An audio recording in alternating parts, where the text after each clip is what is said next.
All right, good evening, fifth graders. Tonight we're going to be working with some mystery plots. And what a mystery plot is a kind of like one of those line plots before with a set of numbers. And we have to decide what that graph or what those numbers are going to, okay? So before we get going with that, let's take a look at some review here. We're rounding things to the nearest whole number here. So my whole number here is at the 1 spot. This number here to the right is a 0, so that means this number stays the same at 32.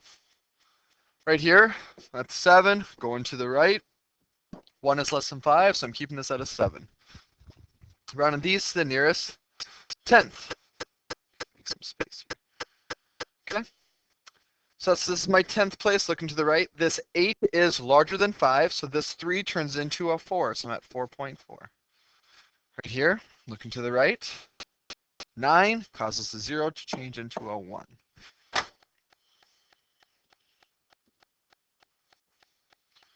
Okay, last problem here. Nearest 10. So I'm take a look at this 8. Look to my right. 6 rounds the 8 up to 90. Looking at my 2, going to my right. The 4 is less than a 5, so I keep this at 20.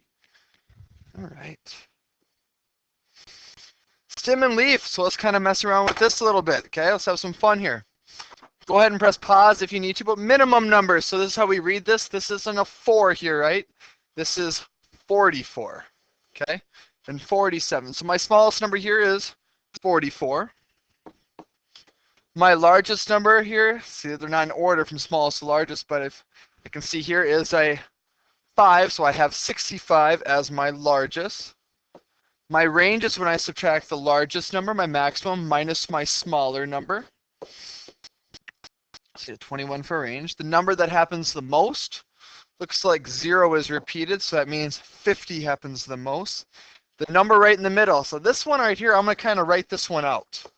Because since they're not in order right here, I'm going to kind of write them out so I know exactly. I have two 50s. I have a 56. I have a 58. I have a 61, a 63, and a 65. I cross out my small one, big one, small one, big one, small one, big one, small one, big one. I'm left with a 56 as my median. Number right in the middle. Now here's some mystery line plots you're going to be working with tomorrow in class. You're actually not going to be working with these exact ones, but what I want you to do when you're looking at these, this is what I want you to do. Where is your smallest and where is your biggest? So this graph right here is between the numbers 3 and 14. Nothing can be less than 3. Nothing can be more than 14. Another thing to keep in mind, the number that happens the most, my mode is 12. These are things to keep in mind. So when you're maybe filling out, when you get a question tomorrow and you have to kind of choose which graph would work the most, this right here, you're going to have to be seen, is it between a 3 and is it between 14? Here's another one here. Right here, the graph is between 0 and 14, but the highest number is 7. So 0 to 7. Numbers that happen the most, there's two modes here. I have a 0 as a mode, and I have a 2 as a mode. Okay. Take a look at this one. It's between a 2 and a 10. The number that happens the most is my 4. My mode is a 4. This one's between a 5 and a 35. Okay.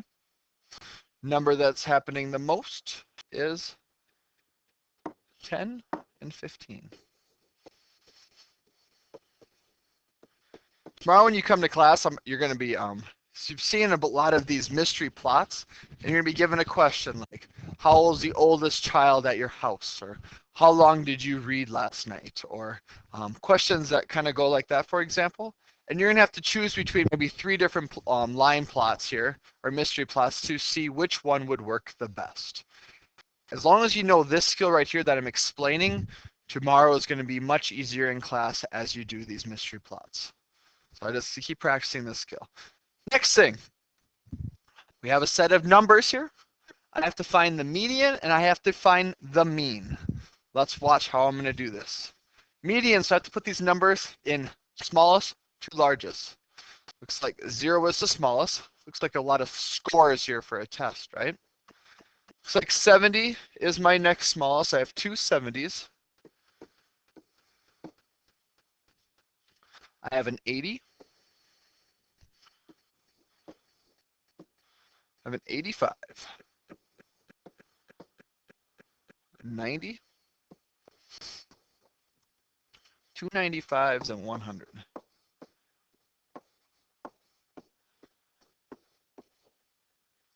I'm going to find my median.